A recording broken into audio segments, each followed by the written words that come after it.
Good morning বন্ধুরা, কেমন আছো তোমরা?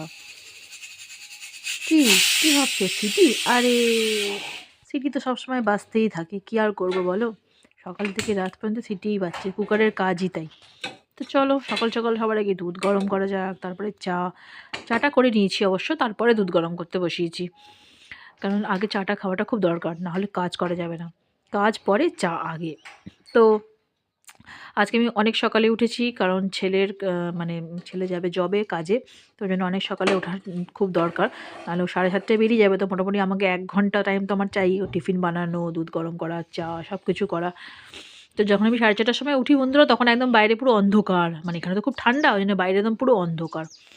তো যাই হোক উঠে গেলাম, চলো এগুলো করে নিলাম। ডিম সিদ্ধ হয়ে গেল, এই যে তুমি করছি টিফিন প্যাক, এতে দিচ্ছি স্যালাড, আর এই যে একটা মিষ্টি সাদা রসগোল্লা বলেছিলাম তোমাদেরকে নিয়ে এসেছি, এই যে এখন সাদা রসগোল্লা একটাই দিয়েছি, বেশি খেতে চাইবে না। আর এর ভেতরে আছে ফ্রুটস, যাই ফ্রুটস ছিল আজকে, সেরকম কিছু ফ্রুট ছিল না, শুধু কমলা লেবু, পেয়ারা আর একটা আপেল ছিল। আর তার সঙ্গে একটুখানি আমসত্ত্ব দিয়ে দিলাম, একটু আমসত্ত্বটাও ভাল লাগে খেতে। তাছাড়াও তো আর খাওয়া হয় না, এই ফ্রুটসের মধ্যে দিলেই খাওয়া হয়। তো এটা আমি ওর জন্য প্যাক করে দিলাম। ও কেন প্যাকিং করে নিয়ে যাবে, কেন ওর আস্তে আস্তে 3:30 4টে। তো বাকি মিষ্টিগুলো আমি ফ্রিজে ঢুকিয়ে দেবো। ওকে শুধু একটা দিয়েছি, জানি না খাবে কি না, বাট দিলাম তো। আর এইখানে আছে, আর দেবো ভাত, মানে ভাত মানে কি, জিরে রাইস। ভাতটাকে একটু হালকা করে, মানে ঘিয়ের মধ্যে একটুখানি জিরে দিয়ে ভাতটাকে একটু ভালো করে নাড়িয়ে চাড়িয়ে তার মধ্যে ওপর থেকে একটু ধনেপাতা ছড়িয়ে দিলাম, একটু দেখতে ভালো লাগে, আর কিছুই না। টেস্টটা তো সেমই থাকে ভাতের। চলো প্যাক করা যাক টিফিনটা, কারণ তোমাদের সাথে গল্প করতে করতে বুঝতেই পারবো না টাইম কখন হয়ে গেছে, তখন দেখবো আমি লেট হয়ে গেছি। কাবাব বানিয়েছিলাম কাল রাত্রেবেলা, তো রাত্রেবেলাতে কাবাবগুলো ফ্রিজে রাখতেই ভুলে গেছি, সব কাবাবগুলো বাইরে পড়ে আছে। তো ওই জন্য ভাবলাম না, এটাকে মনে করে আগে ফ্রিজে ঢোকাই। দেখেছো ফ্রিজের অবস্থা কি, একটা মানে কাপ বা একটা বাটি রাখার জায়গা নেই, পুরো ফ্রিজটা একদম প্যাক। এবার মনে হচ্ছে মানে ফ্রিজও দুটো লাগবে, একটা ফ্রিজেও জিনিস ধরবে না, এত জিনিস হয়ে গেছে।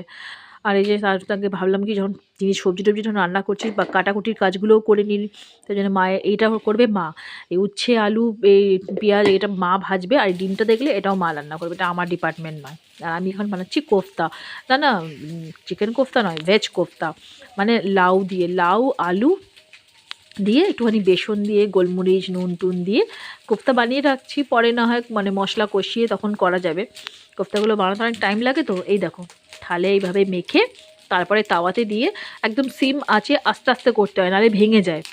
ওই জন্য ভাবলাম সকাল সকাল এই টাইমটাতে একটা গ্যাস খালি আছে, তো বসিয়ে রেখে দিই, যদি সেরকম হয় তো দুপুরে করা যাবে। তবে আজ মনে হচ্ছে কিছু লাগবে না, কারণ ফ্রিজ খোলার সময় দেখলাম পাবদা মাছ ভাজা ছিল, ভুলে গেছিলাম যে পাবদা মাছ ভাজা ছিল। তো ওই পাবদা মাছটা একটু ঝাল করে নেওয়া যাক কাঁচা লঙ্কা কালো জিরে দিয়ে, কারণ নালে মাছগুলো আবার থেকে থেকে নষ্ট হবে। তো আমার রান্না হয়ে গেছে, এবারে মায়ের ডিপার্টমেন্ট। দেখো মা উচ্ছে, তোমাদেরকে বললাম উচ্ছে আলু পেঁয়াজ ভাজছে, আর আরেকদিকে কড়াইতে হচ্ছে ডিম কষা। যেহেতু এখানে মা তোমাদেরকে সবসময় বলে যে জলের জন্য মশলা কষাতে অনেক টাইম লাগে, ওই জন্যে মা দুটোই একসাথে বসিয়ে দিয়েছে। চলো রান্নাবান্না হয়ে গেছে, এবার রান্নাঘর পরিষ্কার করে নেওয়া যাক গুছিয়ে গাছিয়ে, কেন আজকে আছে অনেক কাজ। আর এই দেখো মাফিন, এটাই ওর জায়গা, জানলার ওপরে কী যে বসে বসে দেখে, আমি নিজেও বুঝতে পারি না। তো এই যে তোমরা দেখছো ঘরের অবস্থা, দেখে মনে হচ্ছে না ঘরে ভূমিকম্প এসছে, ভূমিকম্প আসেনি। আমরা সব জিনিস গুছাচ্ছি, মানে কি বলতো, ওই তোমরা আগে দেখেছিলে যে সব শীতের কাপড় বার করেছি, এবারে সব শীতের কাপড় মানে ম্যাক্সিমাম মোটা মোটা শীতের কাপড়গুলো ঢোকানো শুরু করছি, কারণ ঠান্ডাটা এখানে যদিও আছে, কিন্তু সেটা মানে আমাদের কাছে কম। তাই জন্য এখানে মোটা মোটা কাপড়গুলো ঢুকিয়ে দিচ্ছে। আর এই দেখো মাফিন নিজের খেলনা নিয়ে বসে আছে, এটা হচ্ছে মাফিনের ক্যাপ্টেন আমেরিকা।